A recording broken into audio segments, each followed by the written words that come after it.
Hi, welcome to Here to There, hosted by Carolyn Taketa, former attorney, current small groups pastor, and life coach. Through monthly conversations with pastors, authors, and guests, we hope to stir your thoughts and encourage you to move from where you are to where you want to be, in your personal life, in your leadership, or in your ministry. Well, let's think for a moment about the various goals that we might have for our small groups in our ministry. We all have a vision for what we want them to experience in their small groups together, such as fellowship, Bible study, worship, life together, service, support, of course, and prayer, accountability, etc. But there's one goal that is really high theoretically when we talk about groups and envision them, but often seems to be lagging behind. And many of us would agree that that is evangelism. And this is concerning because we would all agree that we want groups to be places where people come to know Jesus and follow him. And we know that evangelism is a huge part of discipleship. But if we're going to be really honest and ask how many of our group members invite non-Christians to their groups on a regular basis and actually have their non-believers join their groups, the number would probably be quite small. So why is that? And more importantly, how can we encourage and equip our groups to engage in evangelism that is a natural part of discipleship, that's relational, that's intentional, that makes a difference for the kingdom? So to help us address these issues related to evangelism in groups, we've invited a veteran small group church consultant, Joel Comiskey. Joel, thank you so much for being on the program. It's really good to be here. Thanks for inviting me, Carolyn. Thrilled to be here. Well, Joel has a PhD from Fuller Seminary in Intercultural Studies, focusing on small groups worldwide. And he's also founder of Joel Comiskey Group and has written, I think, like 12 or 13 books on small group space churches around the world. I peeked on your website, Joel, and I counted your books. It's a lot. You've been involved in this ministry a long time. He's also been a missionary in Ecuador and other parts of the world. And he coaches pastors and small groups ministries with his wife as well, and actively leads a life-giving small group. He has recently published a book with co-author Jim Egli called Groups That Thrive, 8 Surprising Discoveries About Life-Giving Small Groups. Okay, and this is what I actually love about your book, is that it's actually based on facts, on research. I'm kind of a research data nerd, and I love that there's actually, you've done surveys and then documented really what's going on in group life and not just what we hope is happening or we think might be happening. So I really appreciate that about the book. And so one of the parts of the book that I found most compelling was the parts related to evangelism, which is why we wanted to invite you to come talk about that. So Joel, let's start here. You've been in ministry, particularly in small groups and cell group movement, for decades. So what have you observed or seen over the years with respect to evangelism and an evangelistic focus in groups? Do you think it was greater in the past? Is it lesser now? Or have you not noticed much of a difference? Kind of from your seat on the bus, what have you observed? Carolyn, great question. I think that, there was probably a lot more euphoria that suddenly if you started small groups, you were going to change your city, change your church. There was probably much more of a model mode for a long time in the small group movement in the early stages, And I think now probably people are waking up to reality that it's hard work to evangelize. Yes, we understand. Exactly. And I would say, Carolyn, especially in the States or in Europe, more in secular societies, you really have to prioritize. You have to be proactive because it's not as easy. You don't see as much natural fruit, especially, I think, in individualistic cultures as well. So, yeah, I would say that's been my sense. I think in the early stages of the small group movement back in the 90s, there was much more euphoria about, hey, this is just going to work, and yet I think nowadays we've waken up to the reality that it takes some diligent planning and work to make evangelism happen. Right. And do you notice a difference as you travel around the world on that? Like, is there still that sense of euphoria and possibility and that excitement around evangelism in groups in other parts of the world, less than maybe the United States? Now that's kind of the second part of my question or my answer, because I really do see in other cultures, for example, Africa, Brazil, Latin America, where there's more revival, even poorer countries perhaps. But I think one aspect is more group-oriented cultures where there's revival. Then you just see a lot more evangelism, a lot more even church growth. So they're kind of on the early stages of the curve, you might say. And so, yeah, you do get a lot more evangelism in groups. And so no doubt about it, I think that as I travel around the world, there are cultures that are really doing this thing, and it's a lot easier. But, I've been in the United States for a long time now, and I do realize it's a different world. And now it's not that evangelism should change or the priority of evangelism should change. It's rather we have to be ready to not see as much fruit. And that's kind of what I wanted to talk about, is to change the motivation behind evangelism, rather than we're going to evangelize because we're going to see so much fruit. I think the motivation should be we're going to evangelize because we want to grow as disciples. Right. We want to be obedient, and we're just going to keep on doing this. God is going to give the fruit in His time, but we want to be disciples of Jesus Christ. Yeah, I think that's a much more attractive in some ways goal than just kind of a project program based, because if you link it to discipleship and our own growth, we're more likely to pursue it. So what do you think are the primary barriers or hurdles to cultivate evangelism in small groups? What are the things that make people reluctant to kind of go for it? Well, I think that some of the reasons behind that would be that if we do evangelize, perhaps we're not going to have as much intimacy. We're not going to have as much transparency in the group if we're reaching out. And that's an interesting area because, Jim and I both discovered in this research that the more outreach you have, the more a group is reaching out, the better transparency the group will have. In fact, it doubled the capacity for intimacy when a group was reaching out. So I think that's one surprise. It really is a surprise. And that actually was a big surprise because I want to read you this scenario that you open one of that chapter with, just because I've heard this exact same thing from a number of people, and I'm sure some of our listeners have as well. The resistance to adding new people, especially non-believers, into groups. So you share a story about someone named Judy, a longtime member, who told you, "I don't want new people in our group. I'm here for the fellowship. I want to be able to share deeply and not have someone new come to the group. I'm around non-believers during the week all the time, but here in the group, I want to be free to share my heart with people I know well." This type of fear, I mean, it's legitimate, right? I mean, seems like that would be, she was right, that if you do add new people, then you have to maybe stay more superficial, but your research didn't prove that. Exactly, Carolyn. It was just the opposite.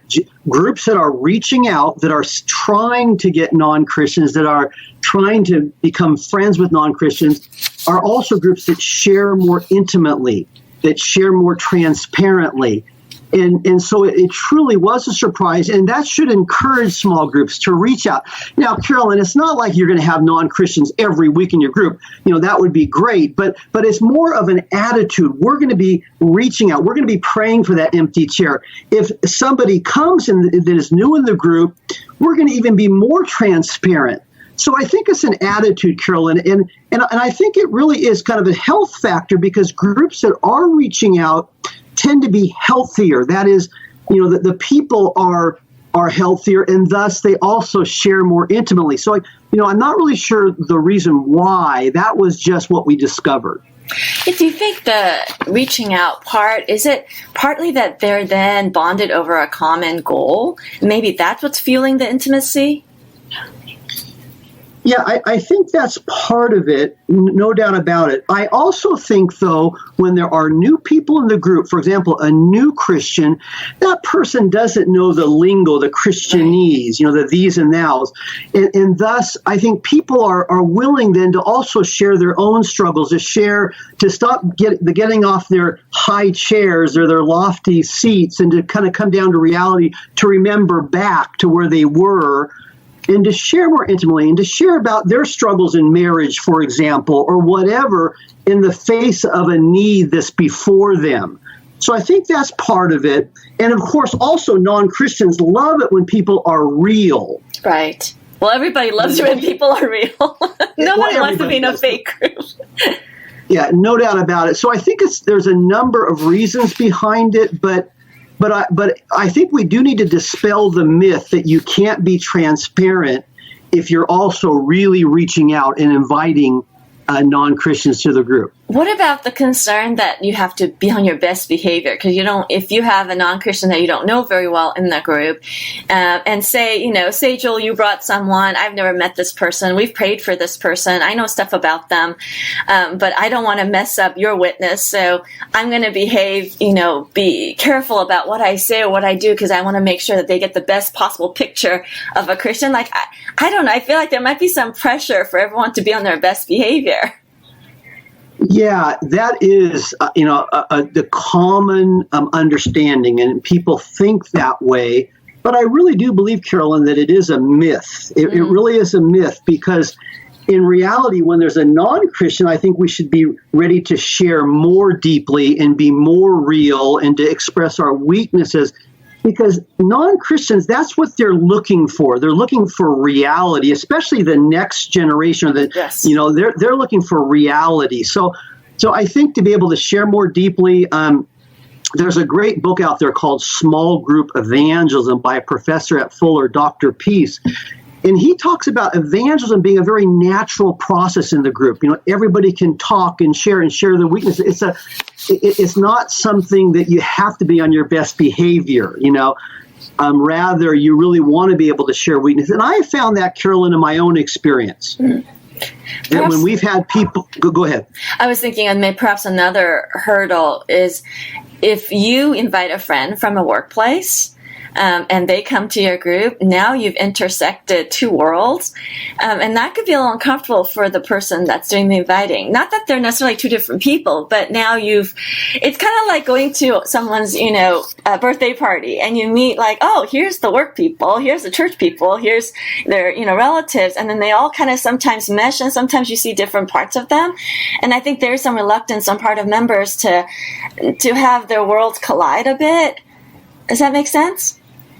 Yeah, no, it definitely does. And that's why I encourage groups to also have kind of various types of groups. For example, one week you might have a barbecue where it'd be more acceptable for a person like that to come.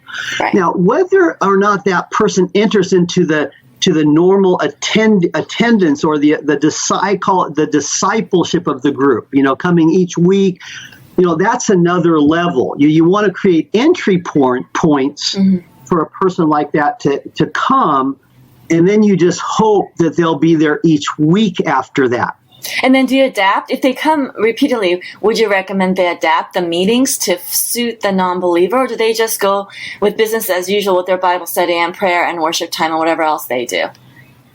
Yeah, I would definitely say don't adapt the meeting in the future times when that person is there, because really, I think that a person that's new is looking for God. And by the way, Carolyn, that was another aspect of the study. For example, including worship. We found that, groups that include worship singing, were also more effective in outreach. And so, what we discovered is that those new people, those non-Christians, they are there because they really do want to find God. So, I would really encourage groups to do worship singing, to make sure the word is an important part of the group, because we don't realize oftentimes that those new people are there because they want to experience God, and we have something that they can't experience at a Starbucks or just a pure social environment. Right. We have Jesus. So we need to get over our fear that somehow they're going to think it's awkward or weird or judge us, and go about our business of worshiping God together, which is why we're gathered. Exactly. That's exactly true. And, I have the same fears, but, I am finding that the more we just allow people to experience God, the better. And that includes being real. That includes worshiping. That includes making sure the word is a part of it. But I do feel it's important to have various outreaches, other types of group. One thing we also found, Carolyn, that's interesting, and you might be coming to that, is to have fun together. Yes. Groups that eat together. That is an important aspect of evangelism as well.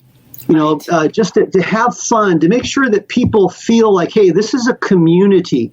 Non-Christians are longing for that. There's such an emptiness in today's impersonal society, and they love to experience that family community sense. And so if you can eat together, have fun together, those are attractive elements. Oh, for sure, especially with millennials, but also just, I was just reading a couple weeks ago about we're the most connected, unconnected people on the planet right now. Loneliness, anxiety, depression, all of that is at an all-time high because people are so connected through social media and technology, and yet relationally they're so disconnected, and very few people have a lot of people in their lives that they could confide in. So there's a big concern about loneliness, especially as time goes on and people get more and more dependent on technology and less on face-to-face, less on actual relationships. So the idea of community, or the sense of family, as you've described it, being important and attractive to non-believers and believers alike, I think that's very appealing for people. Yeah, no doubt about it. And another thing I might add, Carolyn, is that one aspect that's very important to the health of the group and to evangelize and multiply is community. So I don't want to downplay those regulars, really focusing on them, focusing on the community, the building up, not forcing multiplication, for example. And I've been guilty of that in the past, but rather building community, loving those who are there, making sure that you have a strong group and that, you're praying for those empty seats. But, you're depending on God to fill them. In the meantime, you're loving those who are there. You're making sure that you're going deeper, deeper, deeper, while helping each one that is there move one step farther. And, that is reaching out, exercising their muscles, you might say. But for the most part, you're just going to be building community, growing together. And that's an important aspect of healthy groups. And you talk about how important it is for each member in the group to have ownership of the group and to be empowered. Talk to us a little bit about that with respect to evangelism. If you want evangelism to flourish in our group and be a natural part of what the group is about, then who has to own that? Does the leader have to be the person owning that? Can a member own it? Do they all own it together? How do you create an environment in the group where that's a priority and everybody kind of buys in? Yeah, no doubt about it. One statement in the research that correlated with unhealthy groups was the statement, I like to lead the entire small group meeting myself. Basically, this is a death warrant for small groups. It turns members into passive hearers, expecting them to sit in yet another meeting. So really, if there was one factor that was key, it was making sure that the people own the group. It's their group. It's not Tom's group. It's not Nancy's group. It's not Joe's group. It's our group. That really was the aspect that made healthy groups. So I would say that the word empowerment was the key aspect. If we can get our leaders, or I like to call them facilitators, to empower the group. It's their group. Getting each member to be a minister.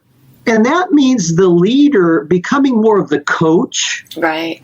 Basically letting everybody do part of the meeting, the icebreaker, the worship, even leading the group, and the leader becoming more of the coach. Hey, great job, Jim, great job, Brent.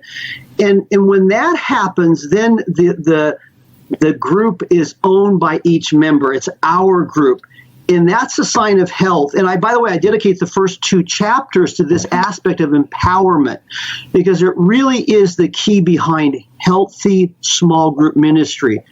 And so throughout the book, I use the word facilitator, because a healthy leader should be a facilitator. And by the word facilitate is to make easy, to empower.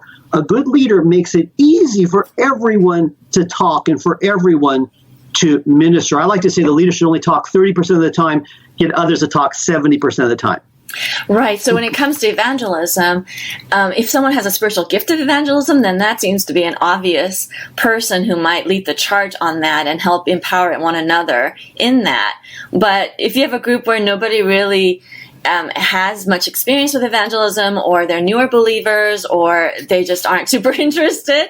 How do you stir that value in the group? Well, I think that the facilitator will be a key in making that happen. And, everyone can pray for non-Christians. Sure. The group can always put out that empty chair and pray for the next person to fill. I love Carl George has always emphasized that point. And so, again, the people are doing something. They're praying. And I think the facilitator needs to say, hey, remember, God has placed people in your work. Mm-hmm. So be praying for that person. God has placed you in a neighborhood, a specific neighborhood. Remember, you're God's divine appointment there, But then I would say, Carolyn, that the facilitator needs to even go beyond that and help the group to reach out. Help the group to reach out. In my own group, we try to actually, to go out and pray for people, to find people with needs. And just now, I'll tell you, people are scared to do that. But I see that as kind of people exercising their spiritual muscles. So, again, it's more discipleship. It's not so much the fruit that takes place as a result, is rather that people are growing. Right. So I think when the facilitator gets that in mind, they'll understand that you just should not let your people just sit. They need to be exercising their spiritual muscles. This is part of making disciples who make disciples, and it's a part of healthy small groups. Yes, there's fears. Yes, there's resistance. But I believe that we need to make disciples who make disciples. Yeah, and the prayer piece, is critical to that, I think. Because you're right, even if you're terrified of inviting a coworker or a neighbor, you can pray for them and let the Holy Spirit go ahead of you and do that. And I love your point earlier about creating entry points that are a little easier to invite to groups. So you suggested like a barbecue, and we're coming upon the summer season, at least in North America, where we're talking about doing stuff outside and having barbecues or pool parties or movies or something. What are some other entry points you think that are helpful? As I was thinking of, while you think of some, I thought of one as you were speaking. I had a conversation with Steve Gladen a while back, and they do the host model, which requires you to go invite friends and start a group together, which is naturally evangelistic just by its own model. It creates that, and which is such a great idea. And one of the things he says, when you want to launch a bunch of host groups, you want to make sure your curriculum is more skills-based, life skills, more relatable on relationships. It's stuff that everyone can relate to, non-believers and believers alike, rather than studying something like Exodus, for example, or something that's more dense or more heavy on the Bible that's harder to relate to. You have to explain a lot. So they try to make sure that when they do the host launches, that their curriculum and their teaching series matches something that's more digestible, easily digestible and attractive to non-believers. And I thought that was actually a really good word if you're kind of gearing strategically for the small group point leader. How do you set it up so that the facilitators and the leaders have success in this? And I think curriculum is one way we can help them. What are some other entry points or some other things that ministers can do to set up systems that will help groups engage in evangelism? Yeah, by the way, I love what Steve Gladen is doing there, and that is a great technique, as it were, to use. Another thing is to make it a goal, for example, that each group has 2 outreach events per year. And so the group is planning, for example, it might be a barbecue, it might be going to a movie together, going to a game together, it might be playing bingo. It could be silly things, but just, a dinner, for example, within the home would be a good one. So I think just holding the leaders accountable for, let's say, 2 outreaches per year, and then finding out what happened. I think another great way is rotating the group. My small group, one of the rotations is in a restaurant, and oftentimes that's a good place to invite non-Christians. So rotation's a great thing to get new people in the group. Oftentimes a host person will have more success in inviting a friend into their home True. than that friend going to another home. So there are various things a group could do, but I think, Carolyn, it's more of a mindset. If the facilitator realizes that this is growing the people, this is helping those people become disciples, it's more of the why of small group ministry. I love that book, Start with the Why. And when we understand that evangelism is really that why of growing as disciples, I think a facilitator will pray that through and help the people to be reaching out. Yeah, the whole why part, what that does too, and you bring it out as well in Thrive, is it takes so many touches. I forget how many you said for people to come to faith in Christ. And it's not just, maybe somebody is one and done. Maybe if you're Billy Graham, it's one and done. And you come to Christ right there on the spot. But for most people, it's multiple people that have touched them throughout their lives and shared something about Jesus with them. And so if we see our groups and our members and ourselves as part of that journey for people, then we don't have to be as focused on the fruit, so to speak, and rather focus on how is this helping our group move forward and become more like Jesus together. Yeah, Carolyn, I really want to stress that point, because when we focus more on the technique, okay, do this and you're going to win so many people, people kind of feel like, oh, I know that's not going to happen. That's not part of my reality. But when the focus is on you are going to be growing. You're a disciple of Jesus Christ. Let's do this together. Let's be disciples of Jesus. The fruit will come in God's time, but we're going to be growing together. And, according to our study, the group will be healthier too as we do that. Well, then it's a whole different motivation, and God will give the fruit in His time. Right. In my own group, we prayed for a long time for 2 empty chairs, and we thought we'd see fruit immediately. We did not. We really did not. But we kept at it because of this why factor. And then suddenly, a long time later, people begin to come. So, we can't force this thing, especially in secular cultures. But we need to realize that God is molding us and shaping us as disciples of Christ. And groups that reach out are healthier groups, according to the study that Jim and I did. Right. And it is sweet when God does answer those prayers and you hang with people for a long time and they do come to Christ. I remember a baptism not long ago where the whole group was up there baptizing with a spouse who was a non-believer, but the wife had been part of the group for years, and he'd been kind of on the fringes, come to social stuff, but not the Bible study. He'd kind of been checking out on and off, rarely attended church, and over time they just continued to include him and love him. And his family, and eventually he came to faith, and it was just such a sweet moment to see the whole group up there because they all had a piece in God using them, and that for sure made the group much healthier and much more excited, and knit them together as a community. And that kind of fruit over time just helps us in our discipleship altogether. I love what you're saying there. Yeah, when God brings the fruit, what a wonderful thing. And, He does answer prayer. God does answer prayer. He wants us to reach out. I mean, God is more interested in people getting saved and discipled than we are.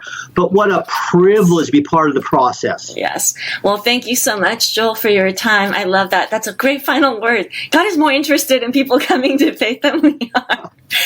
We do well to remember that and realize we're not controlling this. The Spirit is. So are there any final thoughts, Joel, you'd like to share before we sign off? Well, I just think the final thought is really what I just said, is that God is more interested in making disciples than we are. We have the privilege of being part of this process. Just to remember that, healthy groups are groups that make an effort to reach out. God needs to give the results. And so press on, and God is going to do this thing. No, thank you so much for the encouragement. Thank you, Joel, for being on the program. Hey, thank you for inviting me. It's been a great privilege. Wow. Well, you can follow Joel on his social media. His primary contact is his website, Joel Comiskey, Comiskey Group.com. You can buy Groups That Thrive on Amazon or anywhere else. Actually, he gives away a whole bunch of free chapters on his website, so you can take advantage of that as well. It's a great book for us point leaders. And you can also interact with Joel on our Facebook Small Group Network page. He is a friend of the network, and he'll respond on there as well. So thank you, Joel. God bless you and your ministry. And thank you all for listening to Group Talk. See you next time. Thank you for listening to Here to There, part of the Group Talk network of podcasts.